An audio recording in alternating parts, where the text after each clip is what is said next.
Friends, welcome back maths by Dilip Ojha channel पे आपका स्वागत है। आज का जो टॉपिक है वो है आधुनिक भारत, आधुनिक इतिहास की वो क्वेश्चन है जो आपके एग्ज़ाम में आने के इनके 100% चांस बनते हैं। तो चलिए स्टार्ट करते हैं हम आज के सेशन को अपने पहले क्वेश्चन के साथ में। पहला क्वेश्चन कहता है जहांदार शाह राज सिंहासन पर बैठा मरणोपरांत। तो वो कब बैठा था, किसके मरण उपरांत पे जहांदार शाह राज सिंहासन पर बैठा?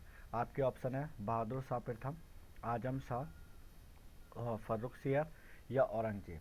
तो जो जहांदार शाह है राज सिंहासन पर बैठा था किसके मरण के उपरांत बैठा था? तो वह बैठा था बहादुर शाह प्रथम के मरण के उपरांत, यानी कि ऑप्शन ए इसका करेक्ट आंसर है। अगला क्वेश्चन ये यूपी पीसीएस में पूछा गया क्वेश्चन है, तो काफ़ी इम्पोर्टेंट है। निम्नलिखित में से किस मुगल बादशाह ने औल मगीर द्वितीय की उपाधि धारण की थी? यानी कि औल मगीर द्वितीय की उपाधि धारण की थी किस मुगल बादशाह ने की थी? ये यूपी पीसीएस में आया हुआ क्वेश्चन है। तो आपके ऑप्शन है शाह आलम, अजीजुद्दीन, रफ़ीउद्दौला या रोशन अख्तर। तो किसने आल मगीर द्वितीय की उपाधि धारण की थी, किसने की थी? तो इसका जो राइट आंसर वो है अजीजुद्दीन ने।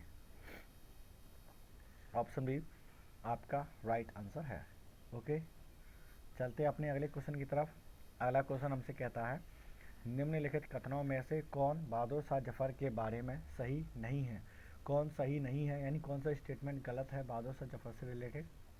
पहला स्टेटमेंट कहता है इब्राहिम जौक और असद उल्लाह खान गालिब उसके कविता के शिक्षक थे। दूसरा कहता है वह बिना साम्राज्य का सम्राट था। तीसरा स्टेटमेंट है वह हसन अस्करी उसके आध्यात्मिक निर्देशक थे। चौथा स्टेटमेंट है वह 1 लाख रुपए से कम प्रतिमाह ईस्ट इंडिया कंपनी से पेंशन के रूप में प्राप्त करता था। तो ये यूपी पीसीएस में पूछा गया क्वेश्चन है हिस्ट्रीज में, और आपको बताना कौन सा इसमें से सही है। तो इसका जो राइट आंसर वो क्या है, वो है ऑप्शन डी। ये बिल्कुल गलत अफवाह है कि वह ईस्ट इंडिया कंपनी से 1 लाख रुपये प्रतिमाह पेंशन के रूप में प्राप्त करता था। तो ये स्टेटमेंट क्या है, ये गलत है। तो इसमें से कौन सा स्टेटमेंट सही है? तो इसका जो राइट आंसर वह हमारा ऑप्शन डी। जी हाँ, ऑप्शन डी, यानी कि ये बिल्कुल गलत अफवाह थी बहादुर शाह जफर के बारे में कि वो ईस्ट इंडिया कंपनी से हर माह पेंशन के रूप में 1 लाख रुपए प्राप्त करता था। तो ये वाला आंसर क्या होगा, स्टेटमेंट गलत होगा। ठीक है, अगला क्वेश्चन है हमारा राम मोहन राय को राजा की उपाधि किसने दी थी? तो जो राम मोहन राय थे, और इसको फिर बाद में राजा की उपाधि मिलने के बाद हम क्या कहते हैं, राजा राम मोहन राय। तो जो राजा की उपाधि दी गई थी वो किसने दी थी? ये भी यूपी पीसीएस के जीएस में आया हुआ क्वेश्चन है। ऑप्शन है आपके रॉबर्ट क्लाइव, औरंगजेब, महात्मा गांधी या मुगल सम्राट अकबर द्वितीय ने। तो राम मोहन राय को राजा की उपाधि किसने विभूषित किया था? तो किसने दी थी? तो इसका जो राइट आंसर वो है मुगल सम्राट द्वितीय अकबर ने इन्हें राम मोहन राय को राजा की उपाधि दी थी। तो इनको जो राजा की उपाधि दी थी वो किसने दी थी? राम मोहन राय ने इनको राजा की उपाधि दी थी। ठीक है, अगला क्वेश्चन हमारा निम्नलिखित में से किस मुगल सम्राट ने राजा राम मोहन राय को अपने दूत के रूप में लंदन भेजा था? किस मुगल सम्राट ने भेजा था? ऑप्शन है आपके शाह आलम द्वितीय ने, आलमगीर द्वितीय ने, अकबर द्वितीय ने या बहादुर शाह जफर ने। तो कौन सा मुगल सम्राट था जिन्होंने राजा राम मोहन राय को अपने दूत के रूप में लंदन भेजा? ये भी आपके एमपीपीएससी के प्री में आया हुआ क्वेश्चन है। तो इसका जो राइट आंसर वो है अकबर द्वितीय ने। जी हाँ, ऑप्शन सी इसका क्या होगा, करेक्ट आंसर होगा। अगला क्वेश्चन है हमारा ये मल्टीपल एग्जामों में आया हुआ क्वेश्चन है। बिहार ये आपके बिहार पीएससी में आया हुआ क्वेश्चन है, यूपी पीसीएस में भी और एमपीपीएससी में भी आया हुआ क्वेश्चन है। क्वेश्चन कहता है पांडुचेरी वर्तमान पांडुचेरी के संदर्भ में निम्नलिखित कथनों पर विचार कीजिए। आपके पास 3 स्टेटमेंट है, आपको ये बताना है कौन सा स्टेटमेंट सही है। पांडुचेरी पर कब्जा करने वाली पहली यूरोपीय शक्ति पुर्तगाली थी। सेकंड स्टेटमेंट है पांडुचेरी पर कब्जा करने वाली दूसरी यूरोपीय शक्ति फ्रांसीसी थी। अंग्रेजों ने कभी पांडुचेरी पर कब्जा नहीं किया। तो आपको ये बताना है इनमें से कौन सा स्टेटमेंट सही है। ठीक है, पांडुचेरी पर यूरोपीय शक्ति पुर्तगाली थी, गलत। तो ये वाला तो गलत है, क्योंकि इतना तो हमने इसमें पढ़ा है। सेकंड और तीसरा सही। तो यानी हमारा जो आंसर बनेगा वो कौन सा बनेगा, क्या सही बताना है? तो यहाँ पांडुचेरी पर कब्जा करने वाली यूरोपीय शक्ति पुर्तगाली थे, ये सही है। पहला स्टेटमेंट सही है, दूसरा और तीसरा गलत है। यानी इसका जो आंसर होगा वो क्या होगा, ऑप्शन बी। ओके, अगला क्वेश्चन हमारा, सुप्रसिद्ध उर्दू शायर मिर्ज़ा गालिब का मूल निवास था। जो उर्दू के शायर थे मिर्ज़ा गालिब का, तो इनका जो उनका मूल निवास कहाँ का था। तो ये आपके आईएएस यूपीएससी में आया हुआ क्वेश्चन है 2010 में, और यूपीपीसीएस में भी आया हुआ क्वेश्चन है। तो जो उर्दू शायर थे मिर्ज़ा गालिब का मूल निवास कहाँ का था, तो आपके ऑप्शन हैं दिल्ली, आगरा, लाहौर या लखनऊ। तो ये उर्दू शायर थे मिर्ज़ा गालिब, तो उनका जो निवास स्थान था, तो इसका जो करेक्ट आंसर वो क्या है, आगरा में। यानी कि ऑप्शन बी इसका क्या होगा, करेक्ट आंसर है। ओके, अपने अगले क्वेश्चन पे चलते हैं। निम्नलिखित में से किस शासक ने उर्दू को राजकीय संरक्षण प्रदान किया था। किस शासक ने उर्दू को राजकीय संरक्षण प्रदान किया था। ऑप्शन है आपके जहांगीर, शाहजहां, औरंगजेब या मोहम्मद शाह। तो उर्दू को एक राजकीय एक तरह संरक्षण प्रदान किया गया था, तो वो किस शासक ने प्रदान किया था, तो वो किया था मोहम्मद शाह ने। यानी कि ऑप्शन डी आपका करेक्ट आंसर है। ओके, अगला क्वेश्चन, निम्नलिखित में से किस औरंगजेब के उत्तराधिकारी का शासन सबसे कम था। किसका शासन सबसे कम था। ऑप्शन ए जहांदार शाह का, बहादुर शाह का, मोहम्मद शाह का या अहमद शाह का। तो औरंगजेब के उत्तराधिकारी का शासन सबसे कम था, किसका था, तो इसका जो राइट आंसर वो है जहांदार शाह का। यानी कि ऑप्शन ए आपका करेक्ट आंसर है। अगला क्वेश्चन, मुगल साम्राज्य के पतन के लिए जागीर संकट के सिद्धांत को प्रतिपादित करने वाले प्रथम इतिहासकार थे। कौन थे पहले इतिहासकार। तो ऑप्शन है आपका JS. Richards, Irfan Habib, WH. Moreland या सतीश चंद्र। तो जागीर संकट के सिद्धांत को प्रतिपादित करने वाले जो प्रथम इतिहासकार थे मुगल साम्राज्य के पतन के लिए, तो कौन थे। तो इसका जो राइट आंसर वो है ऑप्शन डी सतीश चंद्र थे। अगला क्वेश्चन है हमारा, इसमें आपको दो सूची दी हुई हैं। आपको एक सूची को दूसरी सूची के साथ आपको सही सम्मिलित करना है। आपको बताना है कि कौन सा इसमें से सही है। आपको ABC दिए गए हैं क्रम में, यानी प्रथम कर्नाटक युद्ध, तृतीय कर्नाटक युद्ध, द्वितीय कर्नाटक युद्ध और प्रथम मैसूर युद्ध। ये हैं पेरिस की संधि से इनका अंत हुए थे। ब्रिटिश की यहाँ पे हार हुई थी। अनिर्णायक युद्ध था, एक्सलॉ चैपल की संधि से अंत हुआ था। आपको ये बताना है कि इनमें से कौन सा स्टेटमेंट सही है। ठीक है, जैसे कि हमें ये पता है कि प्रथम कर्नाटक युद्ध जो हुआ था एक्सलॉ चैपल की संधि से इसका अंत हुआ था। यानी कि प्रथम विश्व युद्ध का प्रथम कर्नाटक युद्ध क्या हुआ था, एक्सलॉ चैपल की संधि से युद्ध हुआ था। यानी कि ए का क्या होगा, डी फोर होगा, हमें पता है। तृतीय कर्नाटक युद्ध, जो तीसरा कर्नाटक युद्ध था, तो यहाँ तीसरा, जी हाँ, जो तीसरा कर्नाटक युद्ध था वो पेरिस की संधि से अंत हुआ था। यानी कि बी का हमारा क्या जाएगा, बी का जाएगा एक। द्वितीय कर्नाटक युद्ध, जो दूसरा हमारा कर्नाटक युद्ध था, दूसरा जो हमारा कर्नाटक युद्ध था वो अनिर्णायक युद्ध था। यानी तो सी का 3 और डी का क्या होगा, फिर अपने आप चौथा ऑप्शन दूसरा बचा ब्रिटिश की हार। प्रथम मैसूर युद्ध में क्या हुआ, तो ब्रिटिश की हार हुई थी। ओके, तो आपका जो राइट आंसर बनेगा option C. Option C is the right answer. अगला क्वेश्चन है हमारा, आपके पास इसमें भी दो सूची दी गई हुई हैं, आपको सही प्रयोग करना है। ठीक है, एक सूची में किले का नाम है और दूसरे में इसका स्थान है। तो आपको पहले में किले का नाम दिया है, जैसे Fort Saint David, Fort William, Fort Saint George और फोर्ट लुई। आपको ये बताने कि ये किले जो है कहाँ कहाँ स्थान पे हैं। ठीक है, तो इसका जैसे हमें पता है Fort Saint David, Fort Saint David जो है कहाँ है, तो इसका जो करेक्ट आंसर वो कहाँ है, तो ये है कैडलौर में। कहाँ है, ए का क्या होगा, 2 होगा। ठीक, हमारे पास ऑप्शन है ए का 2 है, 2 ऑप्शन है सी एंड डी। ठीक, अब देखना फोर्ट विलियम कहाँ पे है, ये बंगाल में है फोर्ट विलियम, ये सभी जानते हैं। तो 20 का क्या होगा 3, यहाँ पे हमारा क्या हो गया, कॉमन हो गया।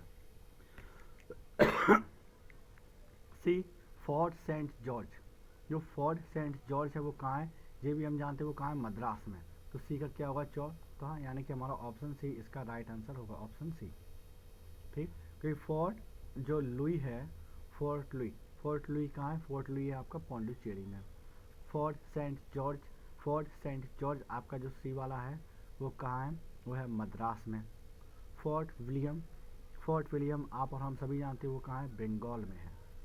और फोर्ट सेंट डेविड ये कैटलॉर में है। तो ऑप्शन सी इसका करेक्ट आंसर होगा। अगला क्वेश्चन आपके यूपीएससी आईएएस में आया हुआ क्वेश्चन है, निम्नलिखित में से कौन सा युग्म सही सुमेलित है। आपको ये बताना है कि इनमें 4 ऑप्शन है, इनमें से कौन सा सही है। ऑप्शन ए कहता है वांडीवांस का युद्ध फ्रांसीसी विरुद्ध ईस्ट इंडिया कंपनी से हुआ था। बक्सर का युद्ध मीर जाफर विरुद्ध क्लाइव से हुआ था। जलियांवाला का युद्ध डलहौजी वर्सेस मराठे में हुआ था। खरदा का युद्ध निजाम विरुद्ध और ईस्ट इंडिया में हुआ था। तो इनमें से कौन सा स्टेटमेंट आपका सही है। तो बक्सर वाला युद्ध भी गलत है, ये गलत, यानी ऑप्शन वांडीवांस का युद्ध हुआ था फ्रांसीसी और वर्सेस ईस्ट इंडिया के बीच में हुआ था। तो यानी 13 का कौन सा ऑप्शन सही है, पहला 13 का ए वाला है। ओके, आप कमेंट बॉक्स में यदि आपको वीडियो पसंद आए तो प्लीज़ से आप वीडियो को लाइक करें, क्योंकि हमारा काफ़ी हार्ड वर्क, तो आपके लाइक से हमें एक मोटिवेशन मिलता है। ठीक, अगला क्वेश्चन है, निम्न प्रश्न में से 2 वक्तव्य हैं, आपके पास कथन ए है, दूसरी में कथन आर है। ठीक, आपको ये बताना है कि कौन सा स्टेटमेंट सही है। कथन ए कहता है शाह आलम द्वितीय ने साम्राज्य के प्रारंभिक वर्ष में अपनी राजधानी से दूर व्यतीत किए थे। आर स्टेटमेंट कहता है उत्तर पश्चिम सीमांत में विदेशी आक्रमण का भय लगा रहता था। तो शाह आलम द्वितीय ने साम्राज्य के प्रारंभिक वर्ष में अपनी राजधानी से दूर, यानी वो अपनी राजधानी से दूर रहे थे। किस लिए रहे थे, क्योंकि उत्तर पश्चिम सीमांत में विदेशी आक्रमण का भय लगा रहता था। क्या ये स्टेटमेंट सही है? जी हाँ, ये दोनों ही सही हैं, क्योंकि वो अपने राज्य से इसलिए दूर रहे थे कि जो उत्तर पश्चिम, जो उनकी नॉर्थ और वेस्ट की जो बाउंड्री थी, वहाँ पे हमेशा आक्रमण का उनको भय रहता था, इसलिए वो हमेशा अपनी राजधानी से दूर अपने बाउंड्री पर रहते थे। यानी कि ऑप्शन ए इसका करेक्ट आंसर होगा। ओके, अगला क्वेश्चन हमारा, प्रथम कर्नाटक युद्ध के संदर्भ में निम्नलिखित कथनों पर विचार कीजिए। आपको 4 स्टेटमेंट दी गई हैं, आपको ये बताना है कि इनमें से कौन सा स्टेटमेंट है जो सही है। ठीक है, यह 1740 में प्रारंभ और 1748 में इसका अंत हुआ था। ठीक, तो यानी ये ऑप्शन हमारा सही है। पहला कर्नाटक युद्ध था 1740 में तो शुरू हुआ था, 1748 में समाप्त हुआ था, यानी ये पहला स्टेटमेंट सही। पहला कौन कौन से में है, फर्स्ट वाले में नहीं होता, यानी ये वाला ऑप्शन हमारा गलत हो जाएगा। अभी तीनों की उम्मीद है। कर्नाटक के नवाब अनवरुद्दीन ने इस युद्ध में अंग्रेजों की ओर से दखलंदाजी की थी। क्या ये स्टेटमेंट सही है? तो ये हाँ, जो कर्नाटक के जो नवाब थे अनवरुद्दीन ने इस युद्ध में अंग्रेजों की ओर से, यानी वो अंग्रेज की तरफ से लड़ने आए थे, तो यानी कि हमारा सेकंड भी सही है। चांदा साहेब को बंदी बनाकर उन्हें फांसी दी गई थी, गलत। तो ये वाला स्टेटमेंट हमारा क्या होगा, ये गलत होगा। तो हमारा बी भी गलत होता है और हमारा सी भी गलत होता है। बचा ऑप्शन सी, तो ऑप्शन सी हमारा राइट आंसर है। यानी कि युद्ध के उपरांत फ्रांसीसियों द्वारा मद्रास अंग्रेजों को वापस कर दिया गया था। जी हाँ, फ्रांसीसियों ने मद्रास किसको, अंग्रेजों को वापस दे दिया गया था। तो हमारा फोर्थ वाला स्टेटमेंट भी सही है। ठीक है, तो आपका जो राइट आंसर होगा वो होगा ऑप्शन सी। ये काफ़ी इंपॉर्टेंट क्वेश्चन है, क्योंकि ये एसएससी और सॉरी उसमें आए हुए क्वेश्चन है। अगला क्वेश्चन है, हुगली को बंगाल की खाड़ी में समुद्री लूटपाट के लिए किसने अड्डा बनाया था। हुगली को बंगाल की खाड़ी में, ये आपके यूपीएससी का आया हुआ क्वेश्चन है। आपके ऑप्शन है फ्रांसीसियों ने, पुर्तगालियों ने, डेनमार्क वासियों ने या अंग्रेजों ने। तो हुगली को बंगाल की खाड़ी में समुद्री लूटपाट के लिए किसने अड्डा बनाया था, तो किसने अड्डा बनाया था, वो बनाया था पुर्तगालियों ने। किसने बनाया था, पुर्तगालियों ने, यानी कि ऑप्शन बी इसका राइट आंसर है। यूपीएससी में आया हुआ क्वेश्चन है, निम्न में से कौन नीला जल योजना यानी कि ब्लू वाटर नीति से संबंधित है। जो ब्लू वाटर नीति से संबंधित है कौन है, अल्बुकर्क, डी अल्मेरा, डुप्ले या रॉबर्ट क्लाइव। तो इनमें से कौन है जो नीला जल योजना से रिलेटेड है या संबंधित है, और तो इसका राइट आंसर क्या हुआ है, डी अल्मेरा। डी अल्मेरा रिलेटेड है नीला जल योजना से। ये यूपीएससी का आया हुआ क्वेश्चन है।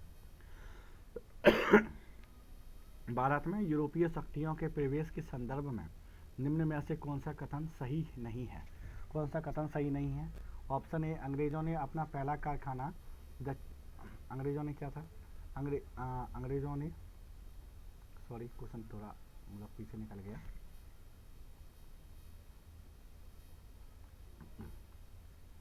हाँ, अंग्रेजों ने अपना पहला कारखाना दक्षिण भारत में मछलीपट्टनम में लगाया था। क्या ये स्टेटमेंट सही है? सही नहीं है। कौन सा कथन सही नहीं है, आपको कथन सही नहीं बताना है। तो अंग्रेजों ने जो पहला जो कारखाना है दक्षिणी भारत के मछलीपट्टनम में लगाया था, जी हाँ, ये बिल्कुल 100% सही है। पुर्तगालियों ने 1499 ईस्वी में गोवा पर कब्जा किया था, गलत। पूर्वी भारत में अंग्रेजी कंपनी ने 1633 ईस्वी में उड़ीसा में पहला कारखाना लगाया था, बिल्कुल सही लगाया था। डुप्ले के नेतृत्व में फ्रांसीसियों ने 1740 ईस्वी में मद्रास कब्जा पर लिया था, जी हाँ लिया था। तो ये भी सही है, सिर्फ हमारा बी वाला गलत है। तो हमारा हमें क्या निकालना था, हमें गलत स्टेटमेंट ही फाइंड करना था, तो हमारा ऑप्शन बी इसका राइट आंसर होगा। अगला क्वेश्चन, बच्चों ने आपको ये बताना है कौन सा एक सही है, आपको सही स्टेटमेंट सेलेक्ट करना है, ठीक है। डचों ने पुर्तगालियों को पराजित किया और आधुनिक कोची में उन्होंने फोर्ट विलियम्स का निर्माण किया। क्या यह स्टेटमेंट आपका सही है? जी हाँ, ये सही है। तो ये हमारा पहला ही यहाँ पे आंसर मिल जाता है।